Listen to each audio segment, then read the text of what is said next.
अपने आत्माओं यहाँ पर सतलोक आश्रम बरवाला जिला हिसार हरियाणा में पूरे विश्व में एक ये स्थान है जहाँ शास्त्र अनुकूल साधना होती है।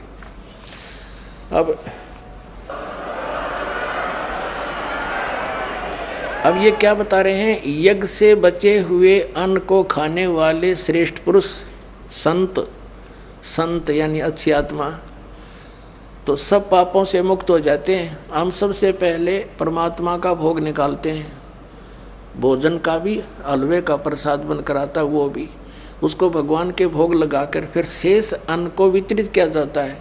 तो ये कहते हैं यज्ञ से बचे हुए अन्न को खाने वाले संत, साधु संत भक्त, यज्ञ से बचे हुए अन्न को खाने वाले संत है यानी साधु संत भक्त आत्माएं, अच्छी आत्माएं सब पापों से मुक्त हो जाते हैं।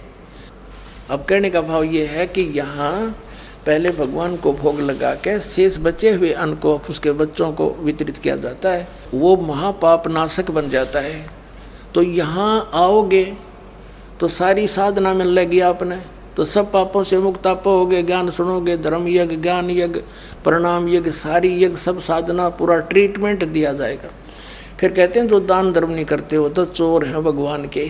जिन हर की चोरी करी और गए राम गुण भूल, ते बिदना बागुल किए वो फिर झूलें उल्टी झूल। कहते हैं जिन हर की चोरी करी, भगवान ने जो आपको दान दिया है, धन आपके संस्कार में, उसको आगे दान जो नहीं करता वो तो चोर बताया भगवान का। तो फिर क्या बताते हैं देखिएगा, आगे इसमें निष्कर्ष निकल रहा है। तीसरे अध्याय का हमने ये 13वां श्लोक पढ़ लिया। यज्ञ से बचे हुए अन्न को खाने वाले श्रेष्ठ संत माने आप अच्छी आत्माएं सब पापों से मुक्त हो जाते हैं। और जो पापी लोग अपना केवल कमाया और खाया वहीं तक सीमित हैं, वो तो पाप को खाते हैं। अब 14 और 15 में एक निर्णायक ज्ञान दे दिया। पहले इनका अनुवाद पढ़ाएंगे इंजीनियरों का, फिर समझ में आएगा। संपूर्ण प्राणी अन्न से उत्पन्न होते हैं। अन्न की उत्पत्ति वृष्टि से होती है, वृष्टि यज्ञ से होती है।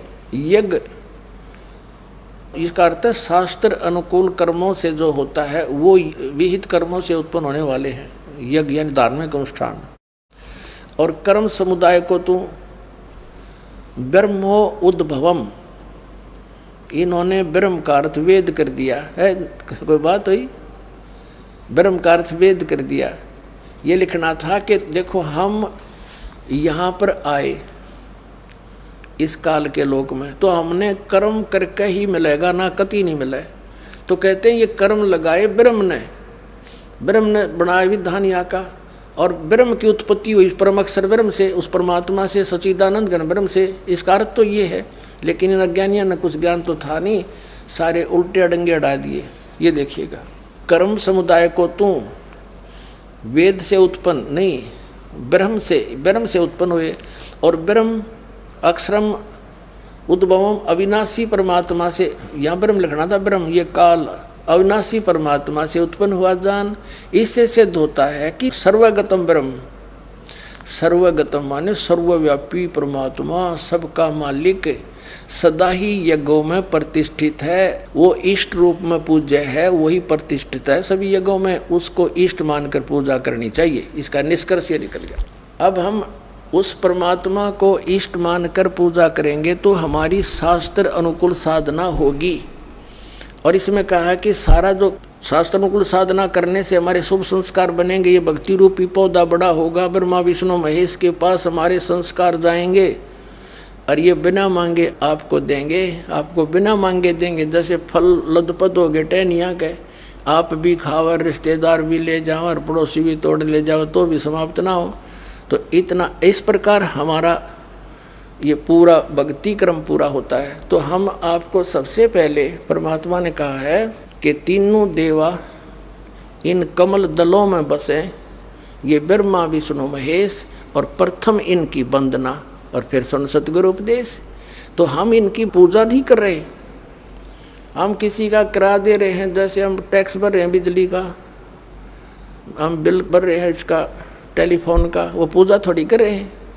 वो तो हम उनको दे रहे हैं, तो हमें हमारी सुविधाएं जारी रखेंगे, नहीं देंगे तो कनेक्शन काट देंगे। तो हम शास्त्र अनुकूल साधना कंप्लीट कोर्स ना करके अपनी अपनी डफली पीट रहे हैं, जिस कारण से हम परमात्मा से मिलने वाली साधना से वंचित होकर के हम नास्तिक होते जा रहे थे। अब परमात्मा ने दया करी आपके ऊपर और इस दास के ऊपर।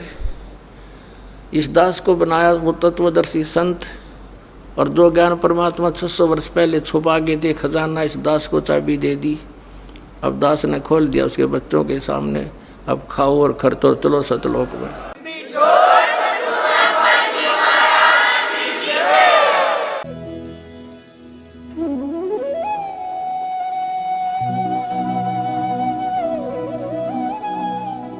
अगर आप ये वीडियो YouTube पर देख रहे हैं तो हमारे चैनल को सब्सक्राइब करें और बेल आइकन को दबाना ना भूलें। अगर आप Facebook पर ये वीडियो देख रहे हैं तो हमारे पेज को लाइक करें।